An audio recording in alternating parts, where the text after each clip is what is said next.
actually from Calvin, Georgia.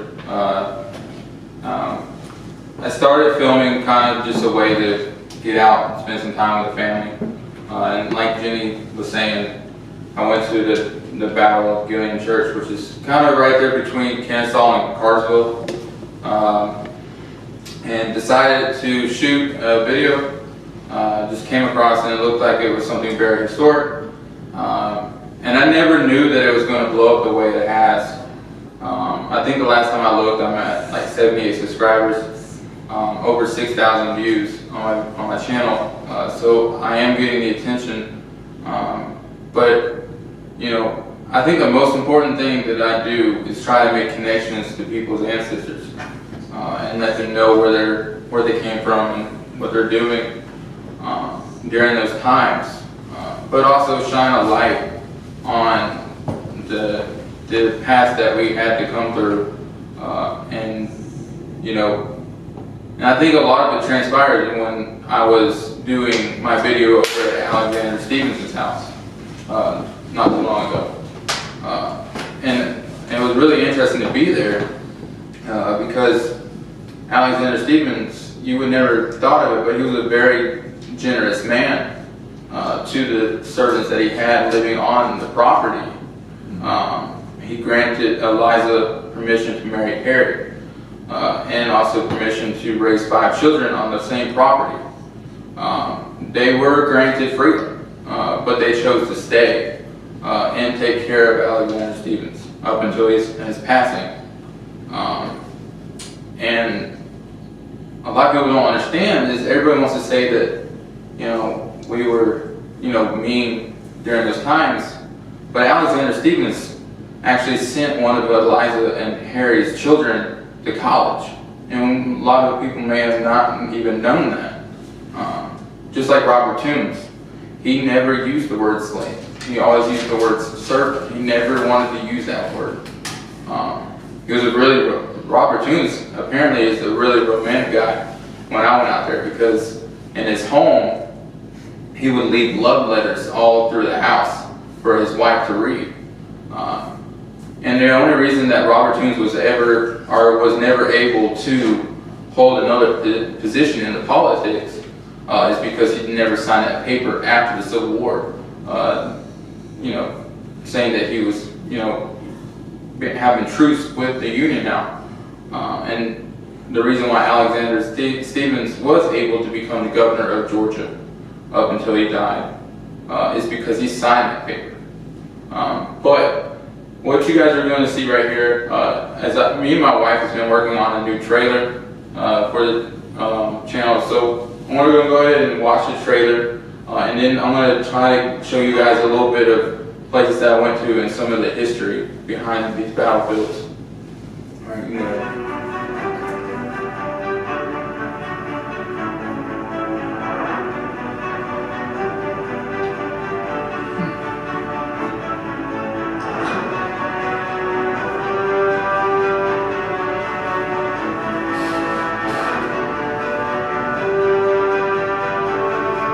That one right there is actually the spot where James was captured, where I was standing over.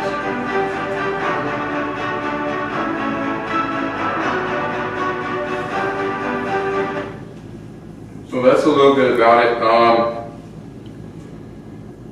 That one, we've been to Andersonville. That's probably the saddest place I've been.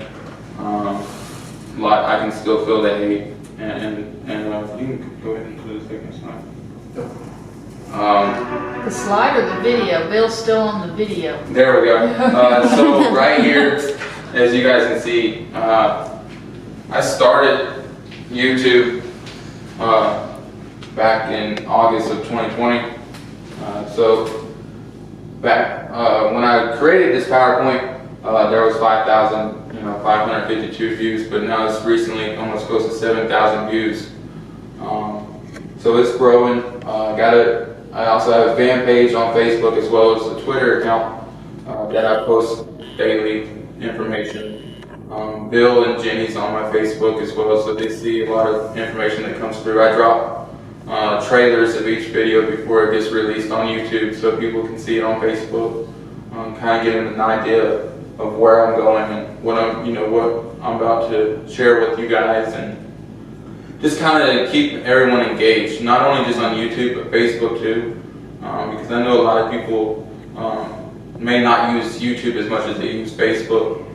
So I just want to have different ways of communicating with everyone.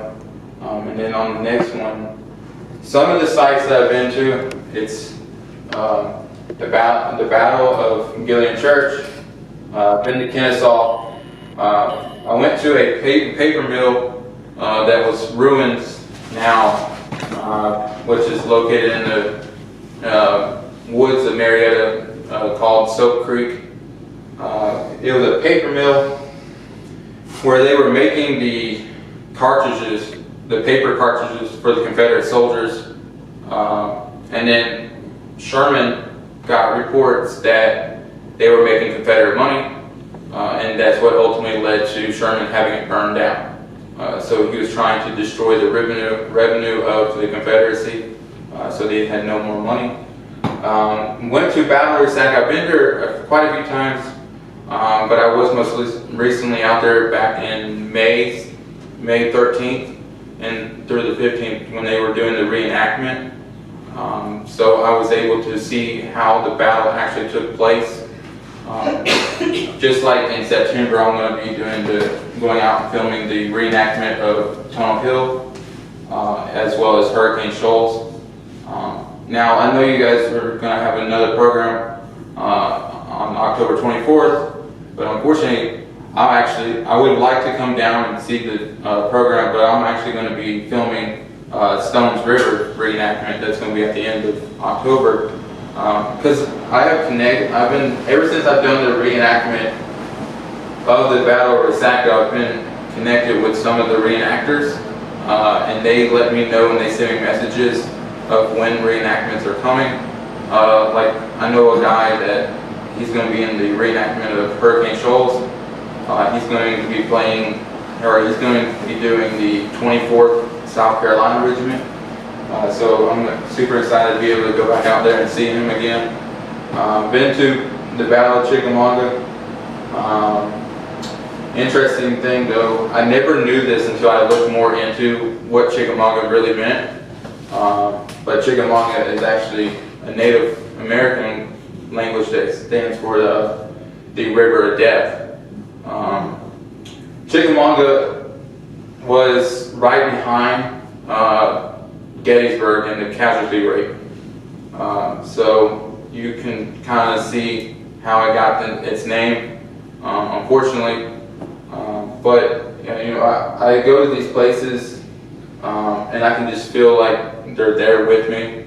They're sharing their stories, and my duty is to share the messages with anyone that's willing to listen, or have ancestors that may want to know what's going on. Another place that I helped Jenny with my time out in Vicksburg was the Battle of the Big Black River, which was a bridge that they battled over there as well.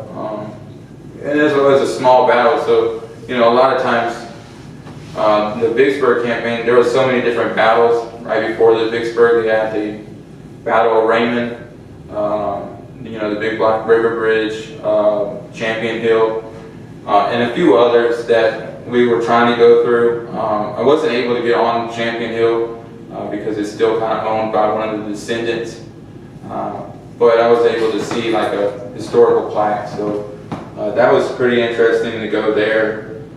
Been to Alatoona Pass as well as Dalton. Alatoona Pass, if you guys are not familiar, there's an opening where it's just gravel now, but they used to have a train. If you guys know the chase of the general that was happening during the Civil War. Well, the general actually passed through that passage that used to have a railroad run through there, but it was uprooted by the Confederates during that time. So that was actually pretty cool to go out there and see that. Up on the top too, there's an old fort that they built by using dirt and stuff like that. I think it was like Fort Star. I think that's what they called it up there. So that's, and then Ringgold. There's not many places in Ringgold, just a couple of them that I was able to find there. But the general did pass through Ringgold on his way, which is now located, actually, the general itself is located in the Southern Museum of Civil War and Locomotive, which is in Kennesaw. They actually was able to get the locomotive on display now. So you can go there and you can actually see the general. They also have the wall outside of the display of the general is the Andrew Raiders. These are the men that ultimately helped capture and steal the general. Now, they are all buried in the Chattanooga National Cemetery. Now, Andrew was the mastermind behind the stealing. Unfortunately, he was not awarded the Medal of Honor due to the fact that he was a civilian. He was not a serviceman, so he never got the Medal of Honor, even with him being the mastermind behind it.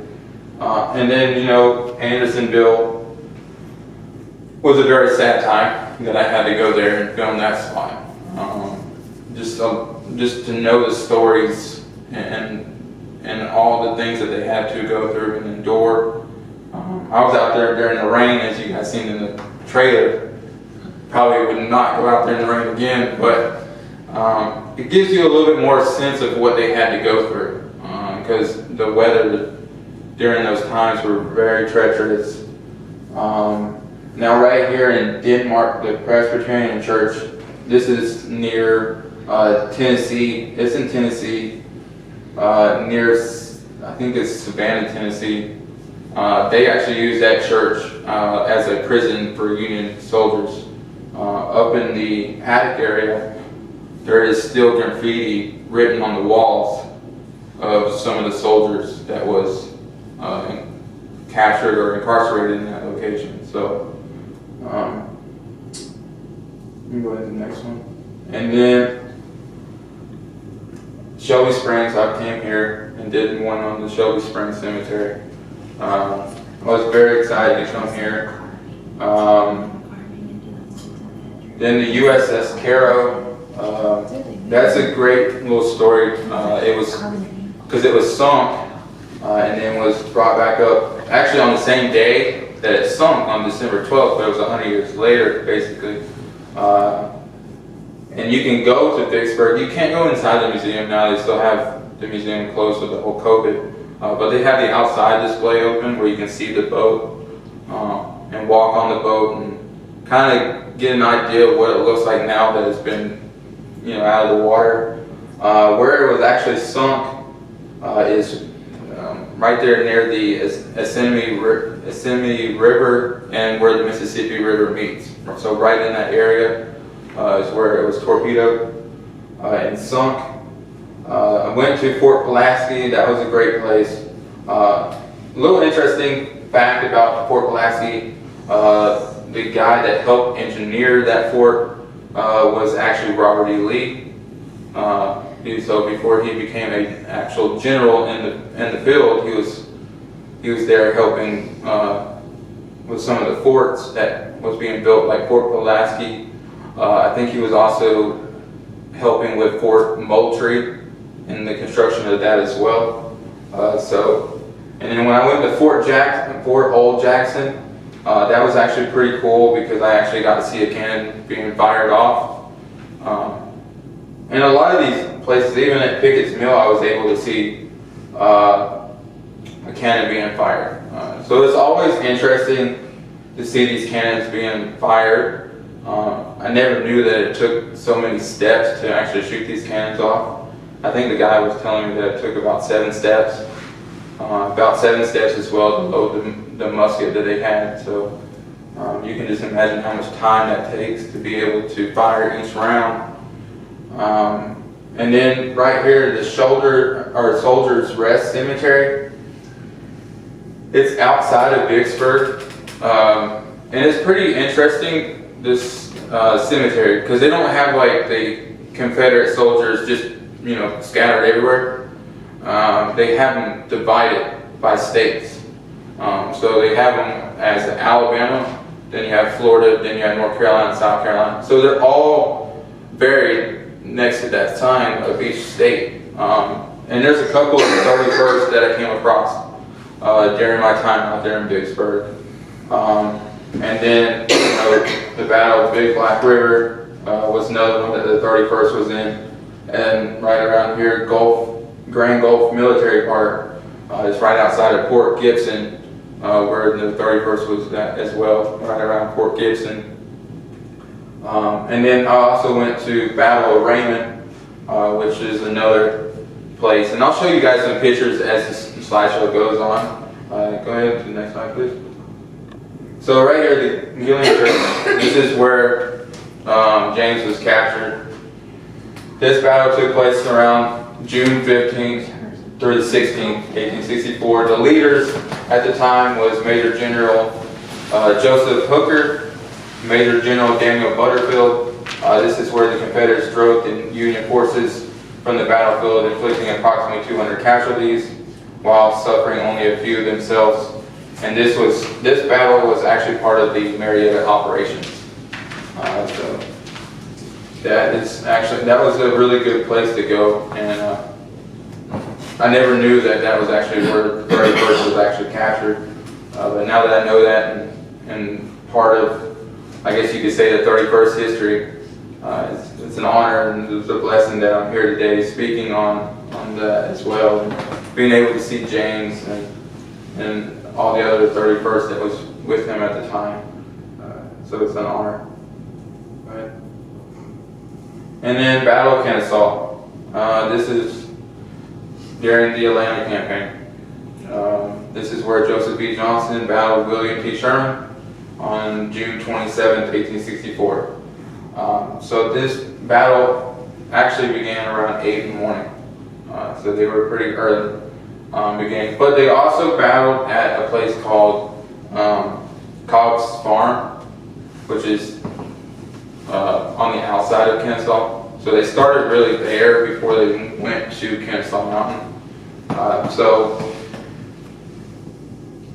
this is where more than 50 cannons roared to life on the Army of Tennessee front. Troops of the Federal Corps was skirmished in the dense overgrown to prevent the rebels from shifting forces to Little Kennesaw and Pigeon Hill.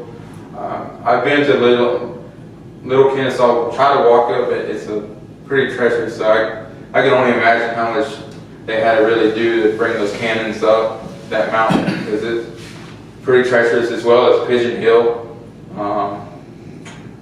There's actually a man that was, I've done a lot of research on Pigeon Hill as well as Little Kennesaw. There's also another part of Kennesaw that they did some battling there, and that's Cheatham Hill. They did some battling there.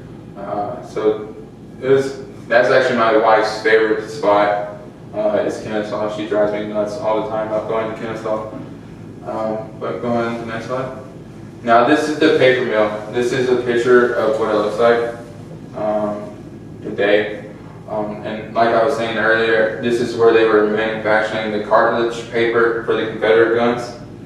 And then Sherman actually found out by rumor that they were creating money and bonds to help, Confederates have money.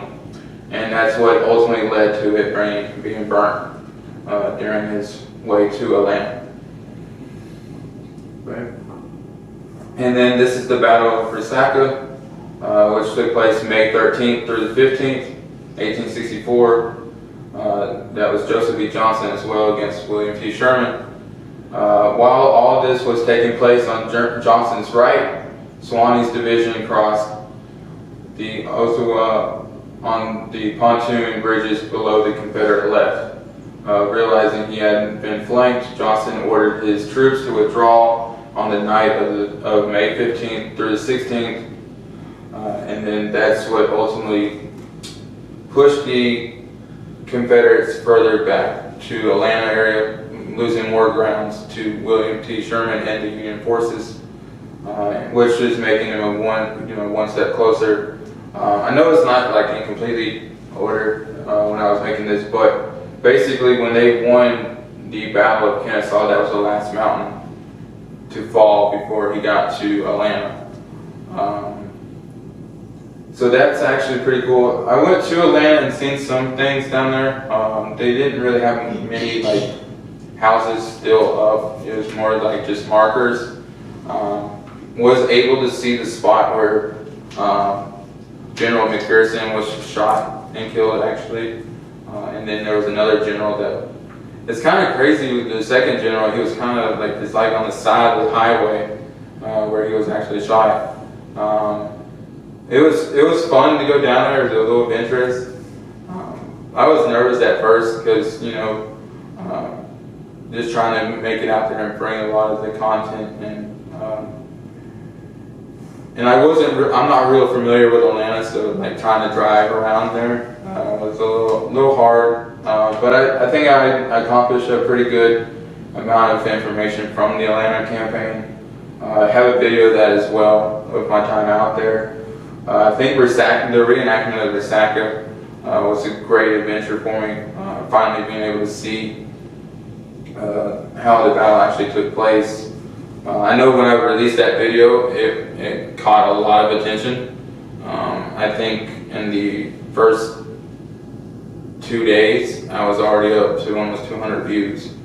So it was blowing up pretty quick. So, you know, I just know that there's people out there that enjoy this stuff as much as I do. Go ahead with the next one. And then this is the Battle of Chickamauga.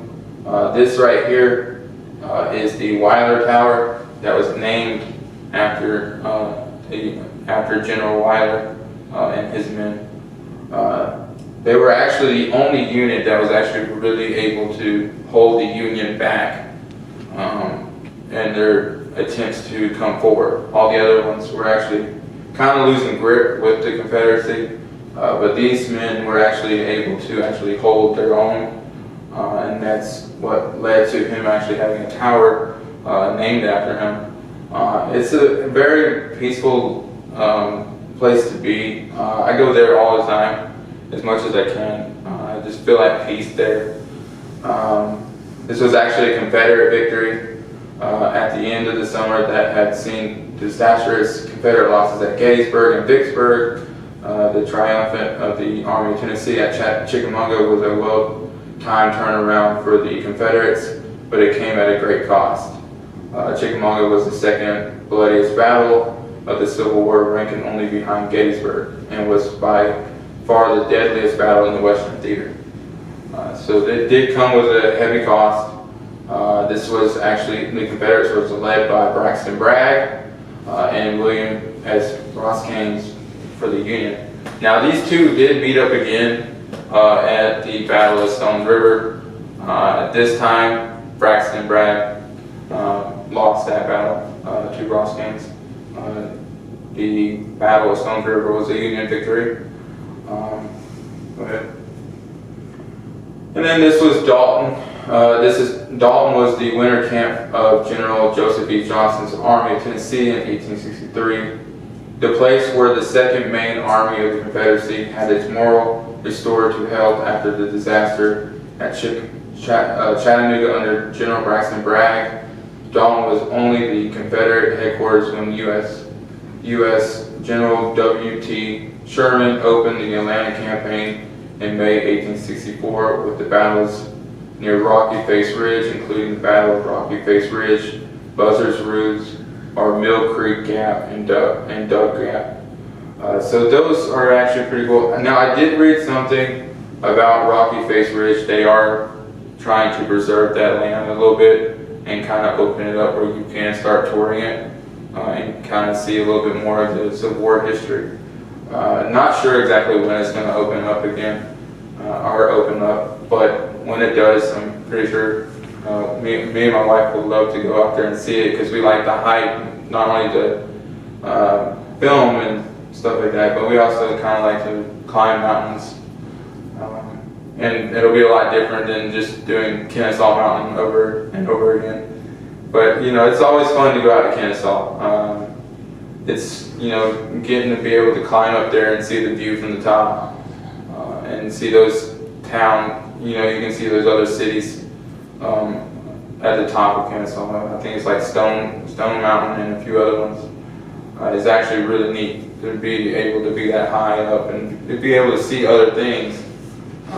And you know, even if you don't really look at it as a Civil War kind of thing, you can just kind of look out there and just be amazed by, you know, what God created, you know, and see a little bit of God's creation. And that's how we look at it too. We look at all this as God's creation, and we're just going out there and admiring what God created for us to be able to see. And unfortunately, some of these places had some bloodshed in the past, but sometimes we have to look past that and just try to share the stories and let everybody know what happened, but instead of like holding grudges or whatnot, just kind of honor these men.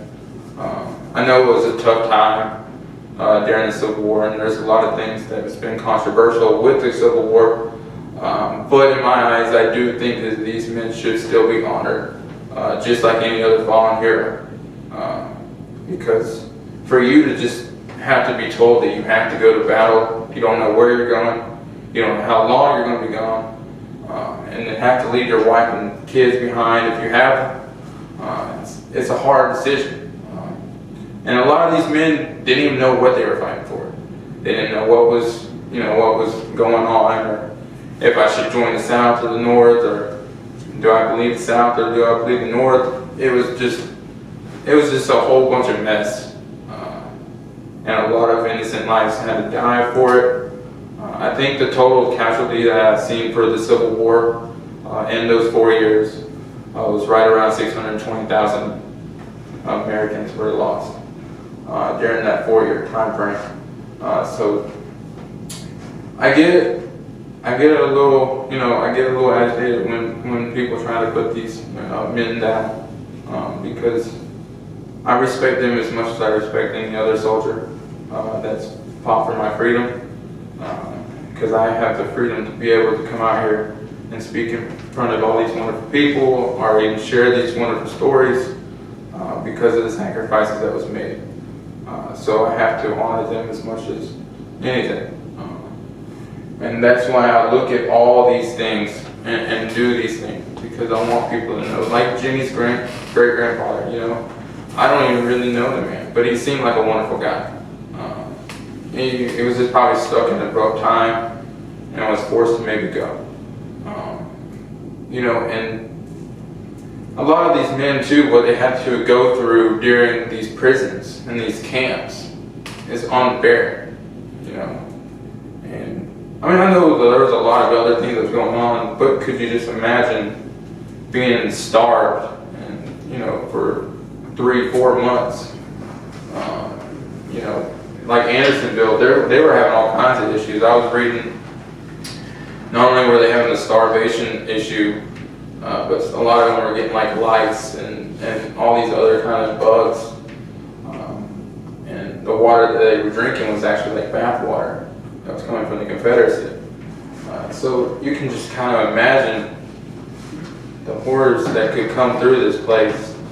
And that's why I always go out there and pay my respects to those people at you know, Anderson National Cemetery. I don't know, but I don't need to know, because to me they're heroes no matter if I know them or not. For what they had to go through, I know I couldn't go through it. I couldn't go through it, you know. I'd probably just give up. But they fought through it. A lot of them made it. Just like Jenny, her great-grandfather, he made it through. Came home, you know, but he got sick. Meanwhile, you know, coming through.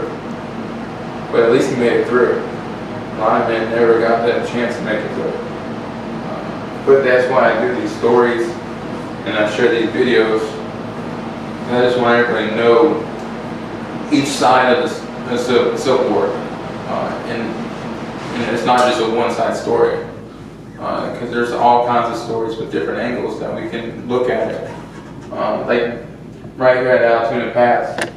Passage that I was talking about, it's gravel now, but there was a train track that actually ran through this at one point, and the Confederates actually tore up the railroad tracks to prevent any coming through. This is where the great locomotive,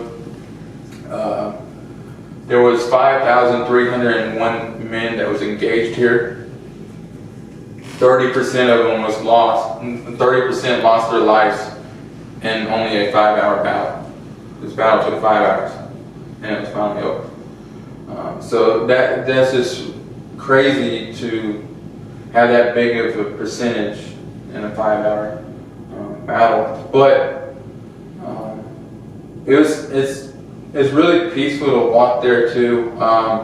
Also, next to this battlefield, if you go a little bit, there's a railroad track where there's an unknown soldier that's actually buried there. He's actually next to the railroad track. So I went out there as well and seen that. That was pretty interesting. When you go to this battlefield, they have a marker that kind of explains about it. Basically, the unknown soldier was actually just kind of put in a box and left on somebody's doorstep or at the train depot. He was just left in a box with no name.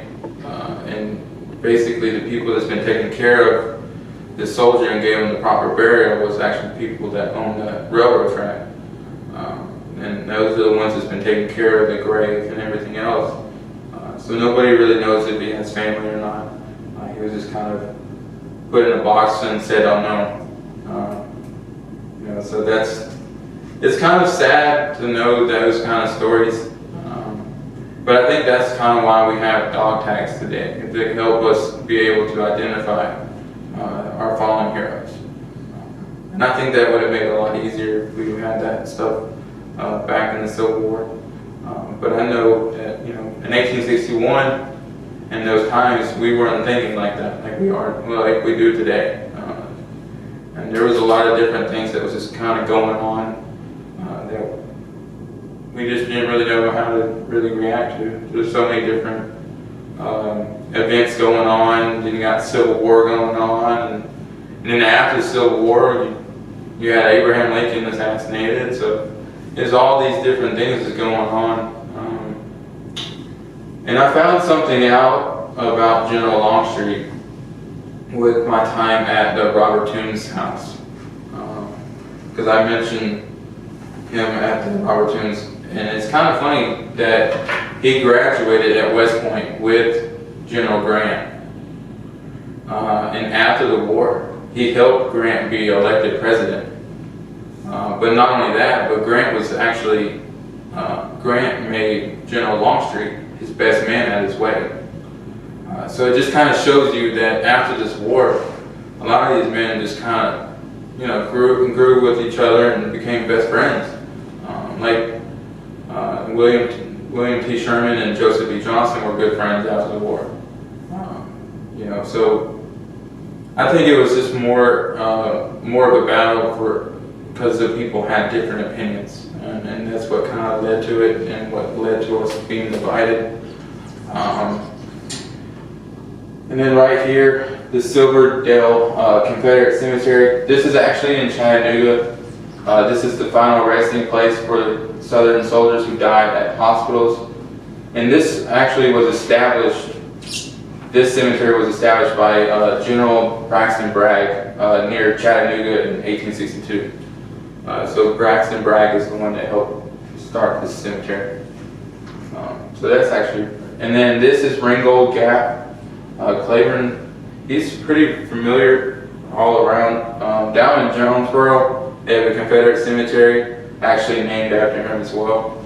So he's pretty well-known general for the Confederacy.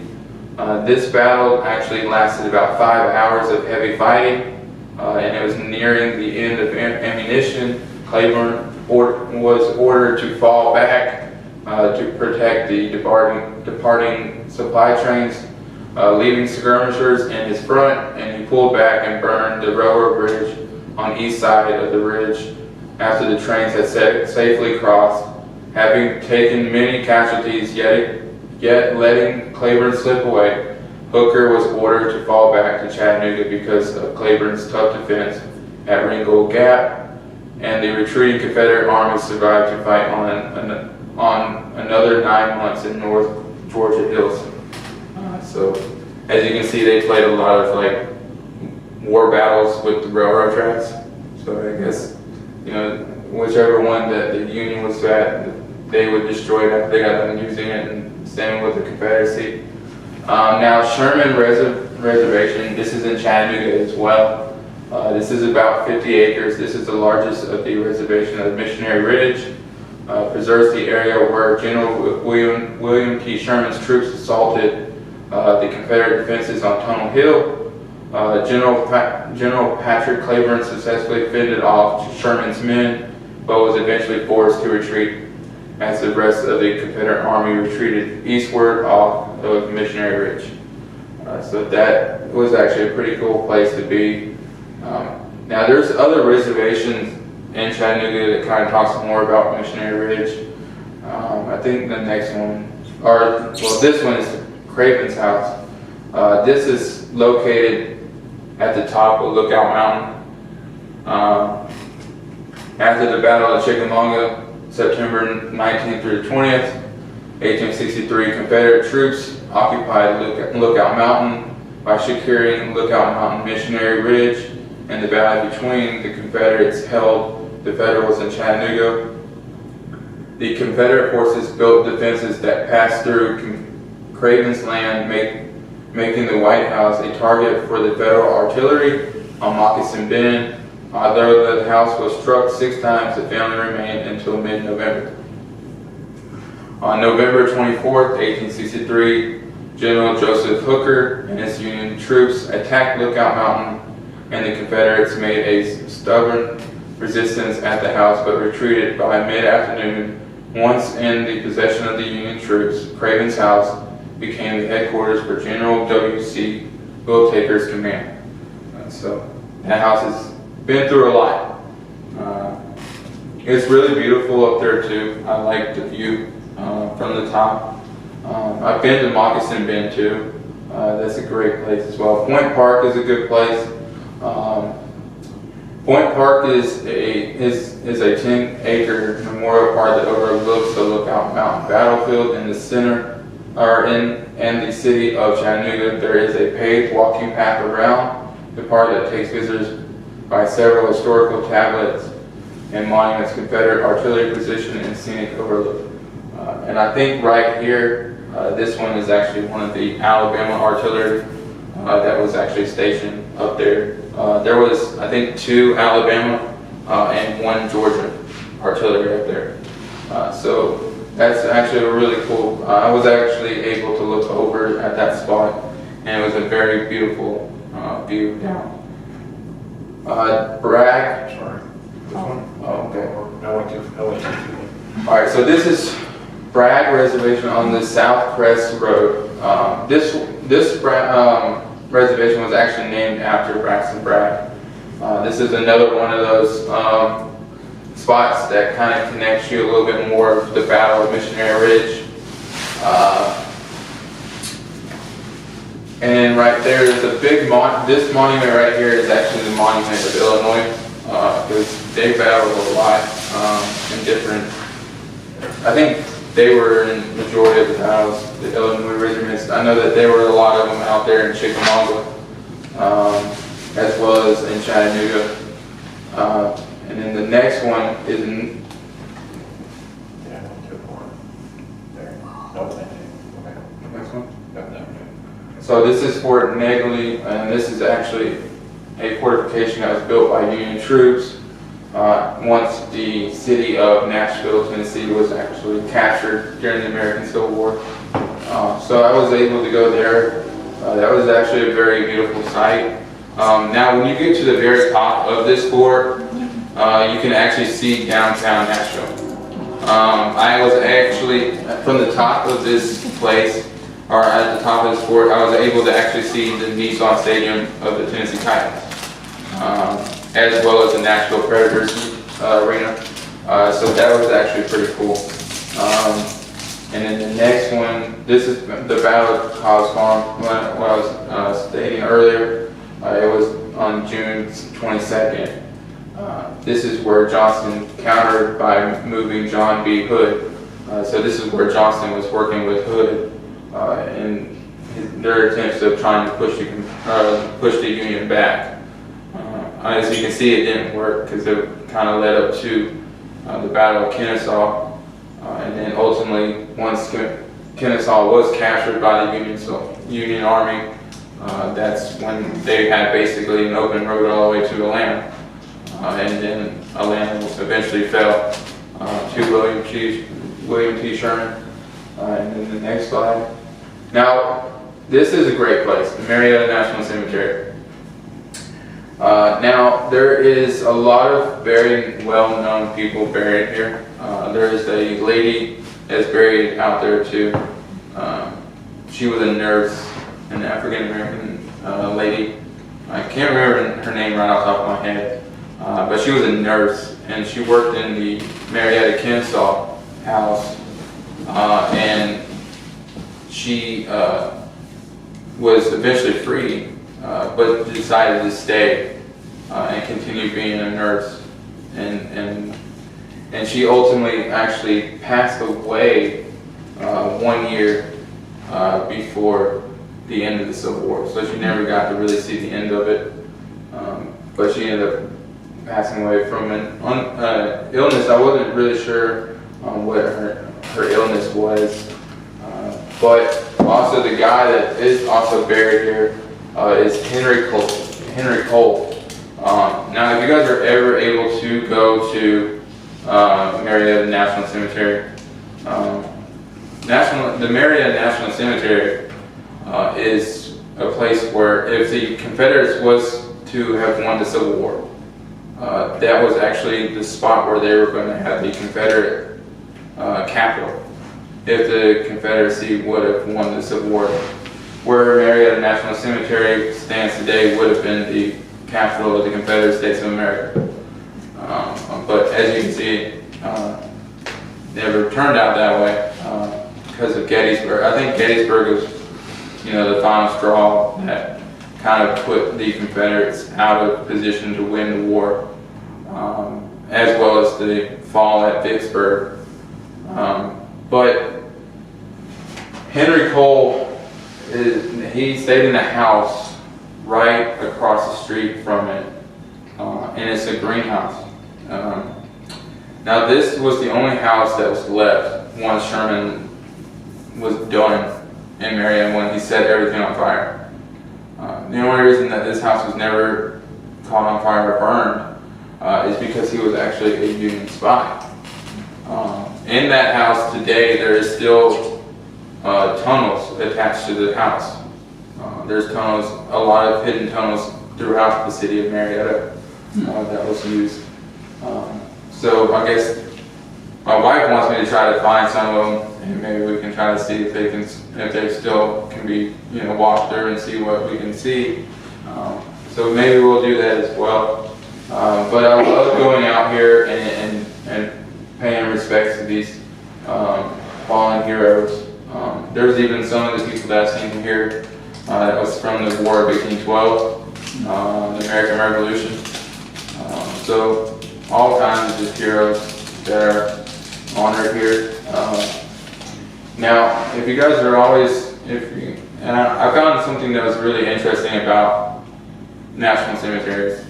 And the reason why you don't ever see like Confederates being buried in a national cemetery is because once they went against the Union, it basically threw them out a chance to be buried in a national cemetery for their act against the Union during the Civil War.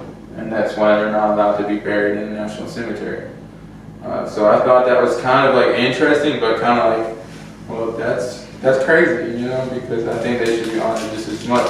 I mean, I know they went against, but so I mean, I thought that was really, really kind of interesting little thing that I read.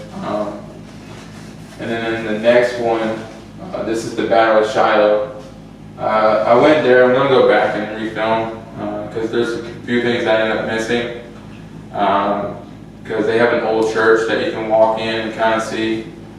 They have a spot that they call the Bloody Pond, where there was a heavy amount of casualties that took place there. But they also have some Indian, Native American history there as well. They have an Indian mound actually located on the battlefield of Shiloh out there in the woods. So I'm going to go and look that up and look at and film that as well, because I do a lot of Native American history too.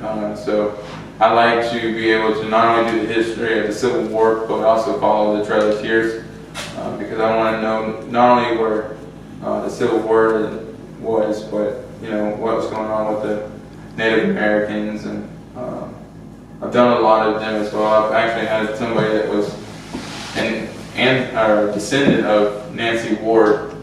I went to her grave and did a video, and one of her descendants actually messaged me on YouTube and let me know. She said, "Thanks for sharing the video." So it's just really heartwarming when you see these videos and these comments that people actually are looking at it and they're happy that you're showing one of their ancestors. So it's always heart touching. And then this is kind of like a weird kind of battlefield. It's actually the Salem Cemetery battlefield. This is outside of Jackson, Tennessee.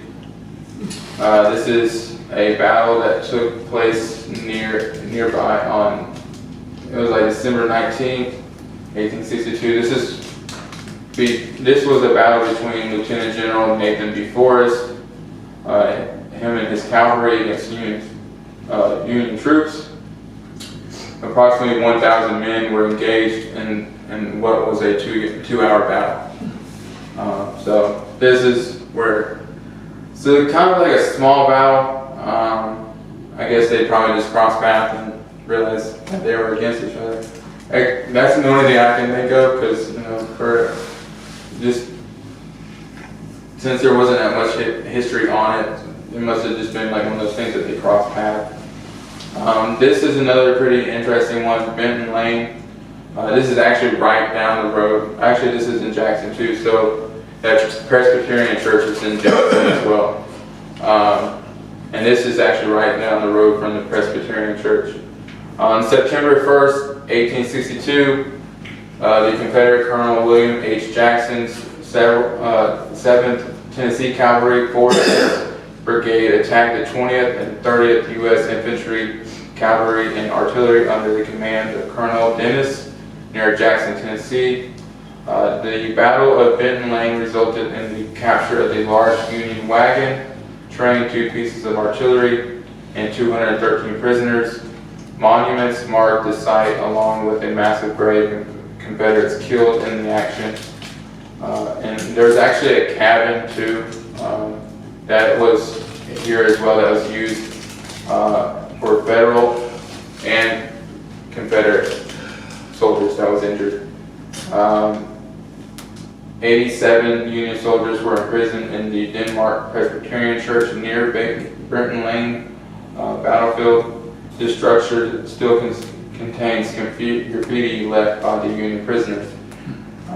Now, if you ever get a chance to visit this battlefield, that wagon that they're describing right here is actually still there. You can actually still see it. The cabin's still there.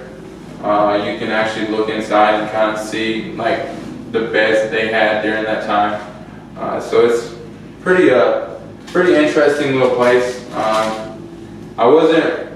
Some of these places that I film, I'm not really necessarily like Googling, like let's make a plan kind of thing. But sometimes we're just driving along and then we're just kind of like, we see a marker or something and then we're like, oh, let's go check it out.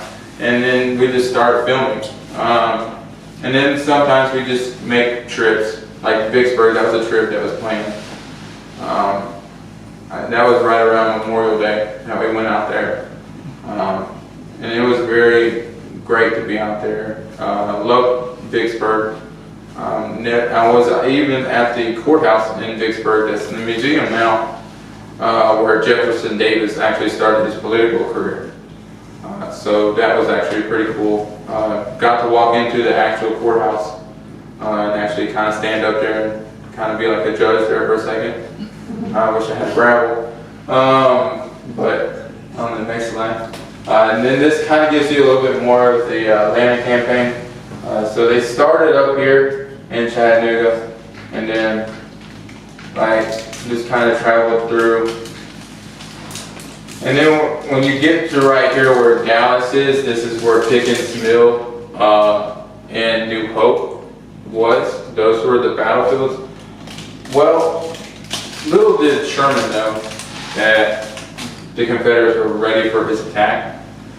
So he thought he could just go to New Hope and Pickett's Mill with an easy victory. Didn't happen. Confederates was completely ready. Artillery was all ready. Actually, the Battle of Pickett's Mill and New Hope was actually the worst loss in William T. Sherman's career. He lost so bad at these battles that I've actually read that he never even wrote about it in his journal. He never wanted to talk about these battles because he was completely embarrassed by the way that he was beaten at these places. So he never talked about them. And then you have Kennesaw, where Hood is at, and then Smyrna, and then you got Islam Church, and then Peachtree Creek. You got several of those as well. Then there's Jonesboro, where they have a Confederate cemetery, and a couple of houses down there that has some roles as hospitals. That's the Jonesboro Confederate Cemetery. It's actually named after Patrick Craven as well. This is where more than 1,000 unidentified Confederate soldiers who died in the Battle of Jonesboro lay to rest. The headstones are arranged to form the shape of the Confederate battle flag. So that is actually pretty cool. I actually have seen that and kind of looked more into it. It is actually designed in the shape of the Confederate battle flag. So that's a pretty cool thing. This is the picture of the general that is located in the Locomotive Museum. Interesting fact though, Kennesaw was actually able to obtain this because they had to go through a lawsuit with the state of Georgia to obtain this locomotive to be put into this location. They were in like a lawsuit battle trying to get possession of this. I'm kind of glad that they actually got it because Kennesaw was the spot where it was actually captured, so that's where it should be and be stationed at, because then people can kind of understand where its final resting place was. And there's a lot of different things that you can see there. Like I was saying earlier, all the men that was involved with Andrew Raiders.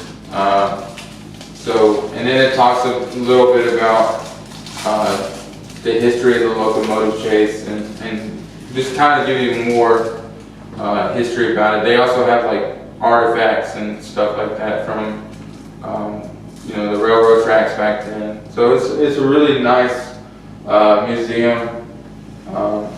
It was one of those times where me and my wife was kind of like so bored. We were like, we don't know what to do. And we were just kind of like, well, let's go check this locomotive out. But our little one, she loves trains. So I figured, why not take her down there and see a train?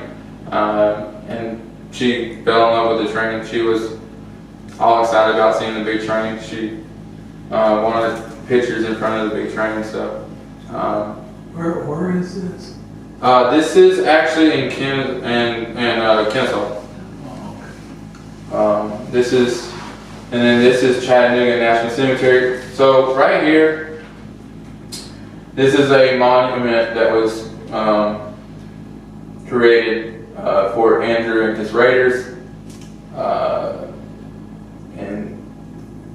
a monument that came through Ohio. They're the ones that actually created this monument. As you can see on the top, that's a replica or a monument of the general. And then each of these burials right here are all the men that are with Andrew and was part of Andrew Raiders to help capture the general. This is now. This is not where they were killed. They were. If you guys are not familiar, Oakland Cemetery is in Atlanta. Same place where Margaret Mitchell's buried.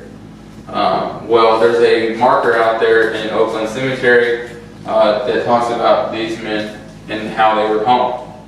They were hung in Atlanta for their crimes. Still in the locomotive, but they were brought to Chattanooga to be buried. So that's a long travel, but it's I think that they're in the right spot because I think they should be honored for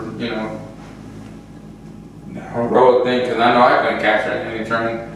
So for you to be able to pull that off, you got something going. So and I like going out there. I kind of went out there at the wrong time. It was really cold and windy. Chattanooga's crazy weather. But I love going out there and seeing Andrew. I kind of wish that he was rewarded the Medal of Honor, even if he was a civilian, because you led that whole operations, and for you not to receive that kind of medal, to me it just kind of feel like a spit in the face kind of thing, because you're not being rewarded for something that you were the one that was the mastermind behind. And then this is Fort Tyler. A lot of people don't know that this one exists. I think you also asked me where that was too. This was on April 16th, 1865. Anybody also know what happened on that day? The war was over. But I think that was the same time, or right around the same time that Abraham Lincoln was assassinated. So this was on the same day. Union troops attacked this. Well, the reason why this is called the last fort to fall, well, this battle actually shouldn't even occur if they had the ways of communication, because this battle occurred only a few hours after the surrendering of Lee at the courthouse. So this actually took place during that time. Also in Alabama, Fort Blakely was another battlefield that took place during a little bit after the signing of Robert E. Lee. So I think I also looked at after Robert E. Lee surrendered at the courthouse, this Civil War lasted another 16 months. So it's really crazy. And Andersonville. If you ever get a chance to go out there, they do have these walls. Now these walls are 15 feet high. And then these are the towers where they had men stationed. And then this little line right here is what you would call a deadline. Little thing about a deadline. Union soldiers touched it, put their arm around it, or over it, or even try to climb under it, they would be shot. So they were confined to very small spaces, and they do have, if you do go out to Andersonville, they do have some of the tents still up, and so they can kind of give you a little bit of a replica of how it looked during that time. Also, there's a tree there too that has a fence around it where they were using like plates and whatever they could find to dig holes, because they were trying to find wells that was underneath the ground to try to get fresh water. Because earlier I was stating that they were drinking dirty water, like bath water and whatever else was in the water, and that was making them sick. And then that's when, if you walk down the left side, they have the place called the Providence Springs. And a little story about that is there's things that I was reading that it said that they cried to heaven, and God heard the cries. And then all of a sudden there was like a strong thunderstorm that came, and water started gushing from the spring. And then they were able to get fresh water. So that's the story that comes about with the Providence Springs. To me that seems like a very interesting story. Maybe God was watching over them at certain times. Especially just being able to have something to drink. Because I know being out there, I was out there not too long ago, and it was hot. I mean, it was muggy, so I could only imagine how they felt in the summer. No water and stuff like that. So, I mean, luckily I had water, but I can see how they could feel. How hot it was. It was muggy, the gnats and all these bugs just flying around. So my heart goes out to them. And this is Fort Norton. You guys might not know of this one. This one is this one is in Rome. There's not much of it. It's another one of those fortifications that they made out of dirt and mud. This was actually where General Sherman sent word via telegraph to General Corse, who was in command of the garrison at Rome. Corse, who had distinguished himself in early October at the Battle of Allatoona, was to begin destroying everything in Rome, and that had or could have military value to the Confederates. The Union were the first ones that started kind of using the telegraph. Abraham Lincoln kind of started that when he was communicating with his generals out there in the battlefield, and then it kind of just transpired along. I think maybe if the Confederates may have used some telegraph, it might have helped them, especially in Gettysburg. Because I always joke about Gettysburg could have been a better outcome if there was a little bit more communication with the Confederacy, especially with Stewart leading the cavalry, who was supposed to report back to Robert E. Lee. And I think they lost communication at some point.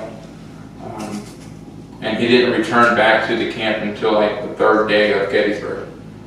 So you can just imagine how many lives have already been lost that you're out there just kind of running around. And the only reason that Robert E. Lee was able to get as much intel as he did on Gettysburg and the Union forces there was by a man named Harrison, who was an actor out of Mississippi. He was actually being used as a Confederate spy. And he eventually joined up with the Union, or he eventually joined the Confederates at the end of basically the last day of the Gettysburg, or at the last day of Gettysburg, and fought with them, even though Longstreet told him not to do it, because he knew that he probably wouldn't have made it. But Harrison was kind of basically saying, well, I mean, I gave you all this intel anyway, and I helped you out this far. Might as well just go ahead and finish it out. So he ended up battling, and I think he's buried in Kentucky now. And he was part of the Mississippi regiment. So it was pretty cool that he was able to join his state's regiment.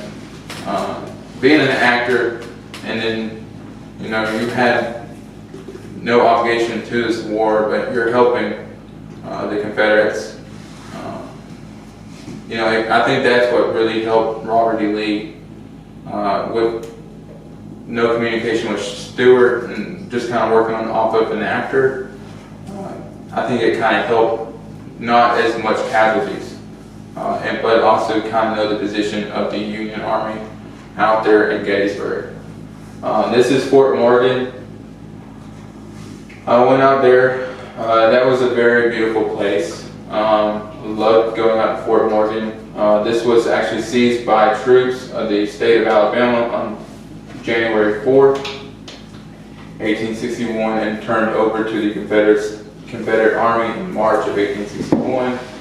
And the fort served as the front line of defense for this city of Mobile and provided protection for blockade runners entering Mobile Bay. The next fort that I went to is Fort Gaines. Now these two were a big part of the Battle of Mobile Bay. And there is an admiral that was here he's very well known for his famous order of damn the torpedoes. And these forts lasted a good while before they actually surrendered. But I love going out here. You can also see the old blacksmith shop that they have. They do have the kitchen, the museum, the gift shop, as well as the tunnels. Being able to walk through those tunnels, it's just amazing. Some of the stairs are kind of sketchy, but I mean, it was really nice to go there. There's when I went out to Fort Blakely. So now that wasn't just a battlefield; that was actually a town as well. There's a lot of history on that property. After a brief fight, Union troops breached the Confederate earthworks, compelling the defenders to surrender. Around 5,000 African American forces played a major role in the successful Union assault. The capture of Fort Blakely was the last combined force battle of the war, fought the same day Robert E. Lee surrendered his army at the courthouse. This is another one, Confederate Circle at Evergreen. This is also out in Vicksburg. What's actually pretty cool is kind of set up the same way with the states, unless you know where each soldier came from. It was pretty cool. And then that big monument right there is for the unknown, from 1861 to 1865. And then right around here, it's pretty cool because it is really, created in a circle. So it's pretty cool. I got to see a good bit of them from Alabama, Georgia, Tennessee. Tennessee, I think, had a good bit of them out there. But Tennessee was pretty heavy in the Civil War. And then the next one, this is the another monument. This one is actually in Stones River. During the Battle of Stones River, Colonel William Hazen's regiment, the 9th Indiana, 41st Ohio, and 6th Kentucky, and 110th Illinois was positioned at the edge of the brown forest near the Nashville and Chattanooga Railroad. So they were there battling at Stones River, and then they have a monument here. So it's this monument right here with a couple of plaques each around there, and there is graves on each side of some of the men that fell during the battle that was part of this brigade. So that was actually pretty cool to be able to see that. This is actually right across the street from the Stones River battlefield, as well as the Stones River National Cemetery. That's a pretty big cemetery as well. The Battle of Stones River began on the last day of 1862 and was one of the bloodiest conflicts of the Civil War. The battle produced important military and political gains for the Union, and it changed forever the people who lived and fought here. This actually this was actually a very important battle for the Union, but also for Abraham Lincoln. I always had trouble saying it, but the Emancipation Proclamation, that whole proclamation was basically started and was able to go forward because of this victory here at Stones River. So that paved the way for him to start creating that movement to help free the slaves in the South once they were able to win at this battle. So that is pretty interesting. And then this is New Hope. This is what it looked like during the Civil War. So there's really not much there. It's grown up a lot now. It's a beautiful place. Another place that my wife used to live at. So that's her kind of neck of woods, Dallas. This is where Battle William T. And then this is Pickett. Joseph E. Johnston and William T. Sherman battled. So as you guys can see, these two generals battled a lot. They were with each other for a long time. I believe they were also out there in the Carolinas together right before Johnston surrendered. So that's pretty cool. And my last trip, it will be to finish the 31st, which will be at the battlefield of Bentonville. So that's the only battle I have left of the 31st. And then I'll work my way up to Gettysburg and learning the history of the other Alabama regiments that battled on Little Round Top. And then this is Pickett's Mill. The Federal assault began at 5 p.m. and continued into the night. Dismounted Confederate cavalry harassed the left flanks of these 6 attacking Federal brigades. So this battle took a long time, for quite a while actually, and basically towards the end of it, the only one standing was basically still just the Confederacy. The Union already pushed back. They already lost so many men because the Confederates were already stationed. They were already prepared for the Union to come this way. Sherman just wasn't aware of the situation that the Confederates were ready for the attack. And that's what led to Sherman losing a lot of men. But I also think that the way that Sherman's aggression on the battlefield has a little bit to do with Abraham Lincoln. Because the Battle of Atlanta campaign itself, Lincoln communicated with Sherman and told Sherman, I need you to do everything you can.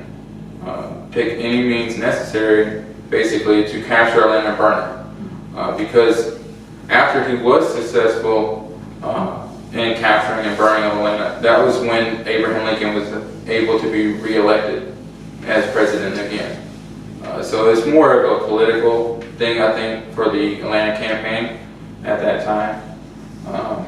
Because Lincoln knew before the Union started winning some of these battles, they were getting their butts whooped by the Confederates in several different battles. So at certain points, Lincoln thought that the Confederates were slowly taking this war.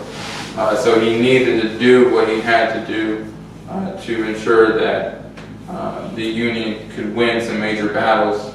And like earlier, Joseph Hooker was actually fired for his position and was actually replaced, as well as many other generals.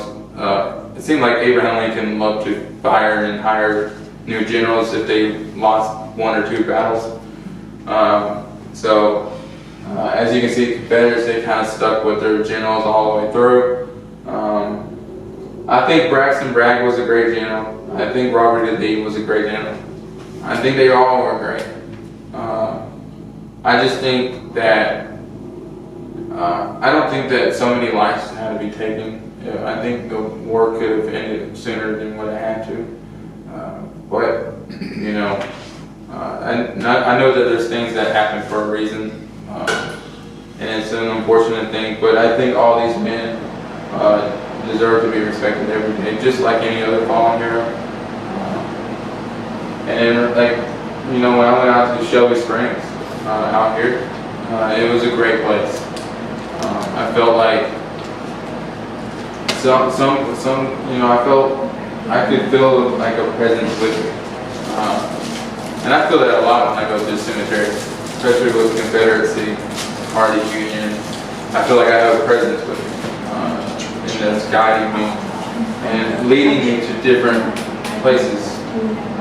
One of the burials out here was a artillery group who I actually met. That they were in the reenactment of the Battle of Frisaca, the same artillery that was out here, one of the guys that was buried here. So I thought that was actually pretty cool. And I knew that artillery, it was the Washington artillery. And I know a lot of people that do a lot of reenactments. So to be able to see that kind of stuff and be able to be like, wow, I know that group. I've talked to a few people that done the reenactments. It's cool. It's really fascinating to me. Another thing that I've been doing recently on my channel, not just filming locations, I go and I'll dive deep into the history of different generals.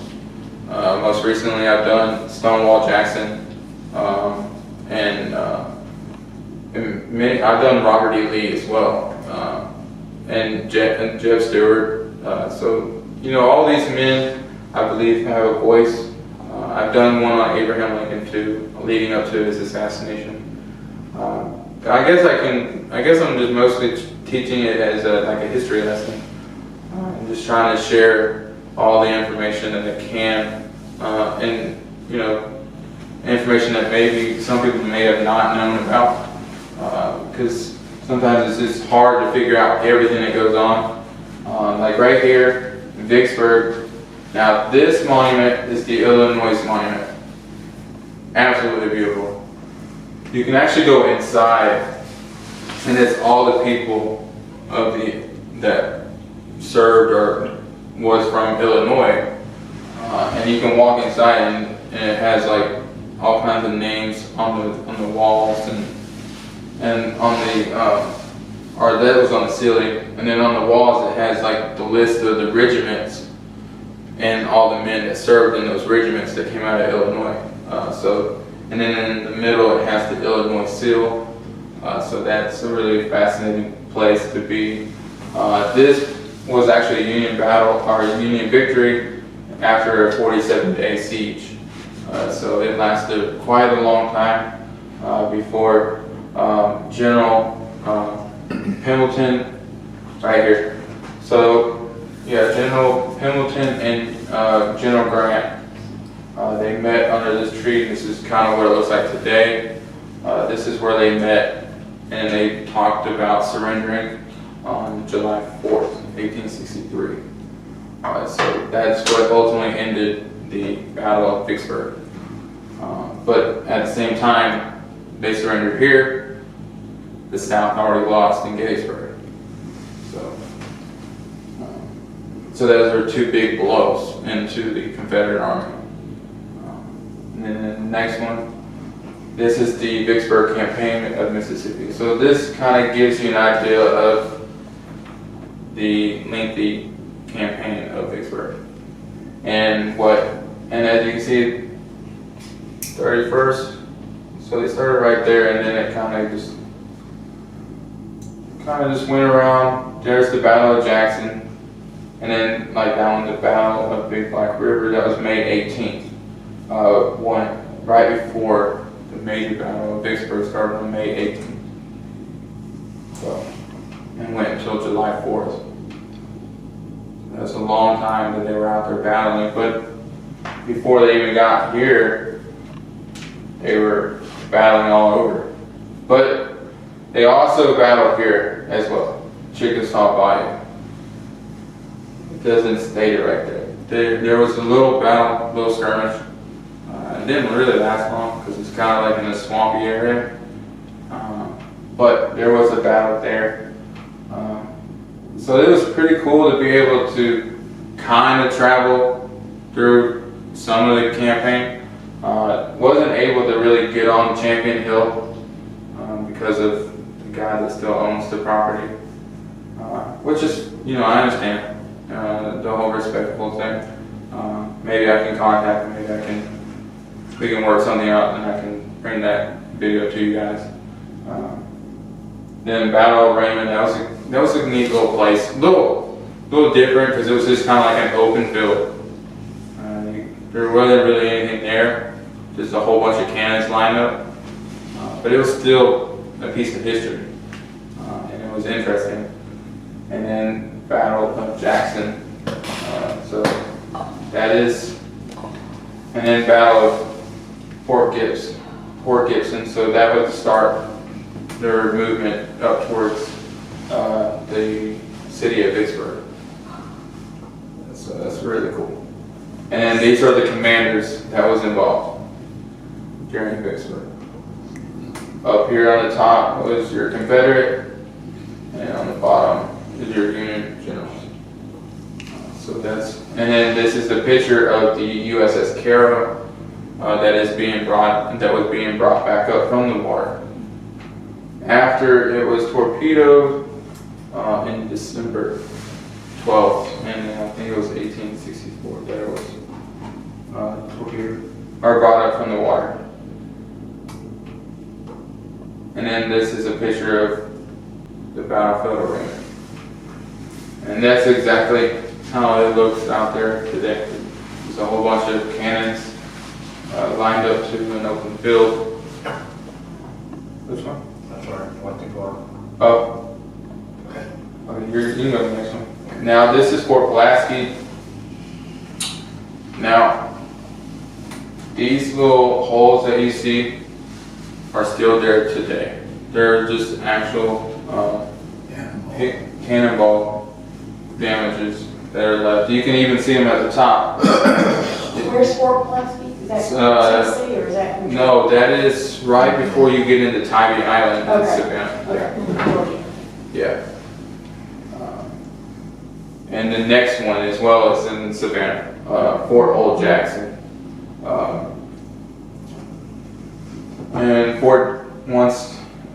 I think the last American soldiers that was stationed here was the 55th Massachusetts, which was the colored infantry.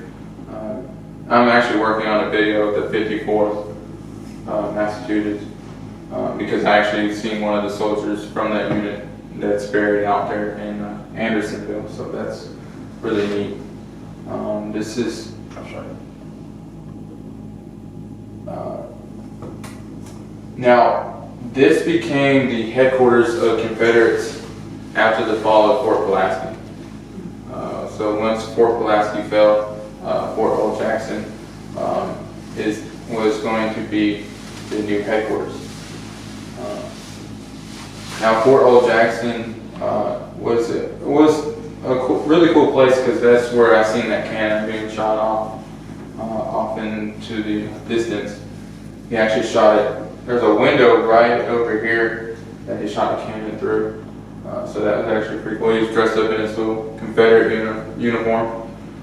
So that's actually pretty cool. The video is on YouTube as well as my Facebook. I got the guy speaking. He was actually quoting a message from one of the South Carolina soldiers. So that was actually pretty cool to be able to catch that. And then the next one, this is the Big Black River Bridge. And this is the one that occurred on May 17th, 1863. So this battle occurred after the defeat of the Confederates at Champion Hill. They met here and then they started battling, ultimately kind of pushing the Confederates back. And then the next day, on May 18th, is when they began the battle at Vicksburg and fought there until July 4th, when General Pendleton decided to surrender because of the casualty rate was just so high. There was really nothing else he could do. He just knew that it was just time to give up. And a lot of times you just gotta learn how to give up and know that it's over. You can't suffer any more losses. And then right here, this is Soldiers Rest Cemetery. It's actually attached to Cedar Hill, which is the city cemetery in Vicksburg. There's approximately 5,000 Confederate soldiers buried here. And this is the one that I was saying that they were separated by states. There's a couple of generals that are actually buried here. There's a man that was buried here that actually was part of Nathan B. Forrest's cavalry that is actually buried here as well. And there's a couple of kids that was actually part of a unit. They were no more than like maybe 15, 12 years old that are buried here. So that was kind of sad to see that as well. And then the next one. Does it? Okay, so that kind of gives us a idea of more of the history of Vicksburg. And each place that I go to, I get like little brochures, so I can always look back at it and maybe read on it. Because maybe I didn't announce something on the video, so maybe I can go back out there and retake the video. Because I want to make sure that every time I shoot a video it's on point. And I always strive to do the best that I can in anything I do. But, you know, like I was telling Jenny, that I was so thankful to be able to come out here and speak in front of you guys and share my story and just see some of the places I've been to. As you guys can see, it's a pretty long list of places that I've been in different states. But I hope that you guys enjoyed it. Thank you again for inviting me here.